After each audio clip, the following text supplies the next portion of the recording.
Hello बच्चों, आज मैं फिर आपके बीच उपस्थित हुआ हूँ इंटर का एक और नया टॉपिक लेकर, जिसका नाम है दो संपर्क में रखे हुए संयुक्त लेंस की फोकस दूरी, या ये दूसरे नाम से आता है कि दो संपर्क में रखे हुए लेंसों की संयुक्त फोकस दूरी। बेटे दोनों नाम से पूछा जाता है और दोनों नाम के ही आपको सॉल्व करना आना चाहिए, या दोनों नाम के लिए क्वेश्चन आपको समझ में आना चाहिए। जब तक क्वेश्चन नहीं समझेंगे आप कई बार क्या करते हैं, फिजिक्स में गलती यही होती है कि क्वेश्चन ना समझ पाने के कारण जो है बच्चे छोड़कर चले आते हैं या उस प्रश्न को नहीं करते हैं।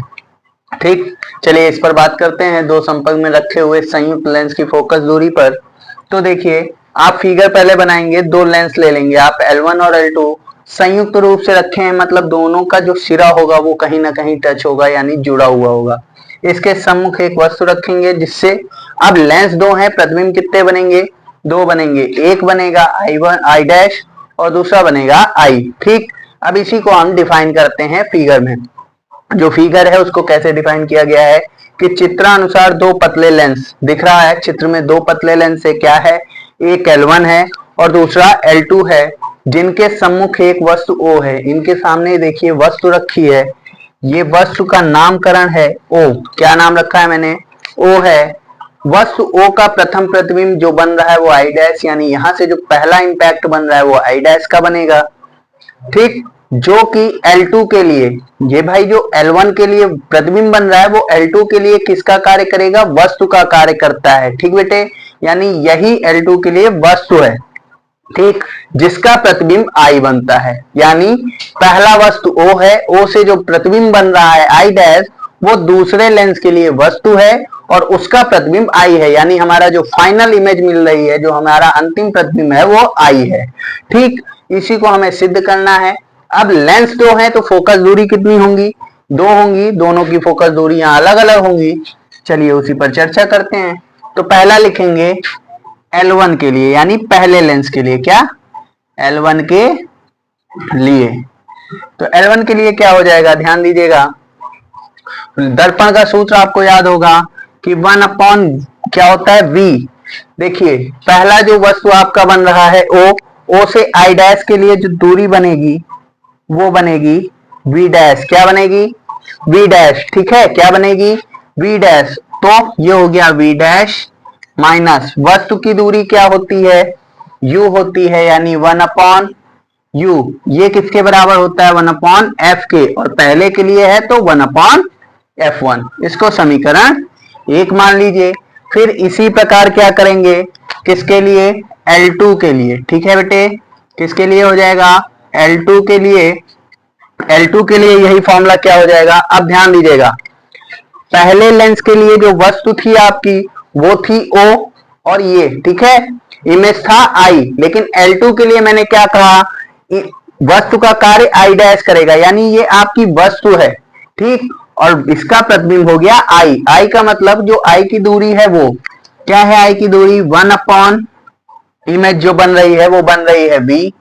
क्या बन रही है? V माइनस में देखिए वस्तु की दूरी क्या है? V डैश है। क्या है? V dash. तो 1 अपॉन V डैश बराबर 1 अपॉन, अब ये F L2 के लिए है, यानी F2। समीकरण 2। ठीक, अब क्या करेंगे? समीकरण 1 व 2 को जोड़ने पर क्या कर देंगे भाई? इसको जोड़ देंगे। ठीक है, जोड़ने पर क्या इक्वेशन मिलेगी? आपको पता है कि जो लेफ्ट साइड का है, यानी जो बाईं तरफ है वो बाईं तरफ जुड़ेगा और जो दाहिनी तरफ है वो दाहिनी तरफ। तो बाईं तरफ है 1 upon V dash minus 1 upon U plus 1 upon V minus 1 upon V dash बराबर, इधर क्या होगा? 1 upon F1 plus 1 upon F2। ठीक है, तो ये माइनस का और ये प्लस का कट हो गया। अब लिख सकते हैं इसको 1 upon V minus 1 upon U बराबर 1 upon F1 plus 1 upon F2। ठीक, अब क्या करेंगे? हम जानते हैं, वी नो दैट, क्या पता है कि 1 अपॉन कैपिटल F बराबर होता है 1 upon V minus 1 upon U, यानी इसको लिख सकते हैं, इसकी जगह पे क्या लिखोगे आप? 1 अपॉन F बराबर 1 upon F1 plus 1 upon F2। ये आपकी पहली इक्वेशन प्रूव हो गई, ठीक। लेकिन कभी कभी परीक्षाओं में किस तरीके से पूछा जाता है कि प्रूफ कीजिए कि F equal to F1 F2 upon F2 plus F1। इसी को चलिए प्रूफ करते हैं। तो क्या हो जाएगा, 1 अपॉन F लिखा है, लिखा रहने दीजिए। इन दोनों का एलसीएम लेंगे, एलसीएम बोले तो लासा लेते हैं, लासा यानी F1 F2 आ गया। अब F2 का गुणा इधर और F1 का इधर, यानी F2 प्लस F1, ठीक। अब क्या करेंगे, F को पलटेंगे, जब ये पलटता है तो इसको भी पलटना ही पड़ेगा, यानी F1 F2 upon F2 plus F1। यही सूत्र कभी कभी निगमित के रूप में आता है कि सिद्ध कीजिए F बराबर F1 F2 बटे F2 प्लस F1। यानी ये तीन तरीके से पूछा जाता है। पहला, दो संपर्क में रखे संयुक्त लेंस की फोकस दूरी। दूसरा, दो संपर्क में रखे लेंसों की संयुक्त फोकस दूरी। और तीसरा, सिद्ध कीजिए F बराबर F1 F2 upon F2 plus F1। उम्मीद करता हूं ये डेरिवेशन आपको समझ में आया होगा और परीक्षा में इससे आपको मदद मिलेगी।